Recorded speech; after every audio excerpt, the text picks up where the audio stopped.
کیا کمال کی ذات ہے میرے آقا. سیدی اعلیٰ حضرت لکھتے ہیں نا، اللہ کی سرتاب قدم شان ہے یہ، انسان نہیں انسان، وہ انسان ہے یہ. اور قرآن تو ایمان بتاتا ہے انہیں، اور ایمان یہ کہتا ہے میری جان ہے یہ. آقا علیہ الصلوۃ والسلام کی ذات کمال کی ذات ہے. بے شمار آپ کو کمالات دیے گئے، مگر ایک اور کمال جو نبی پاک کو دیا گیا، اور وہ اس دور کے مطابق تھا، کیونکہ جس دور میں نبی پاک تشریف لائے نا، اس دور میں جو عرب کے لوگ تھے وہ بڑے انٹلیکچوئلز تھے.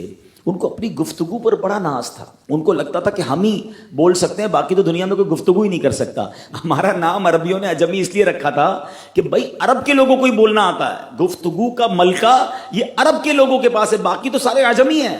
اس زمانے میں دو قسم کی لڑائی ہوتی تھی، ایک تلوار سے لڑائی ہوتی تھی، ایک الفاظ سے لڑائی ہوتی تھی. ان کے مقابلے ہوتے تھے. کعبہ معظمہ کو انہوں نے باقاعدہ ایگزیبیشن وال بنایا ہوا تھا، وہ اپنے اپنے کلام لا کر لگاتے تھے. اس طرح کے وہاں مقابلے ہوتے تھے. اور نبی پاک اس دور میں تشریف لاتے ہیں تو اب ان لوگوں کو جب اسلام کی دعوت دینی تھی، اللہ کی طرف بلانا تھا، تو رب کریم نے نبی پاک کو جوامع الکلم بنا دیا. آقا کے پاس وہ گفتگو تھی کہ جب نبی پاک ان کے سامنے بات کرتے تھے، قرآن کی آیتیں سناتے تھے، اپنے فرامین سناتے تھے، وہ حیران ہو جاتے تھے کہ یہ کیسے الفاظ ہیں، یہ کیسی فصاحت ہے، یہ کیسی بلاغت ہے. سبحان اللہ. امام عشق و محبت مولانا شاہ امام احمد رضا خان اپنے نعتیہ دیوان میں کیا خوبصورت بات لکھتے ہیں کہ آقا کی باتیں کیسی تھی.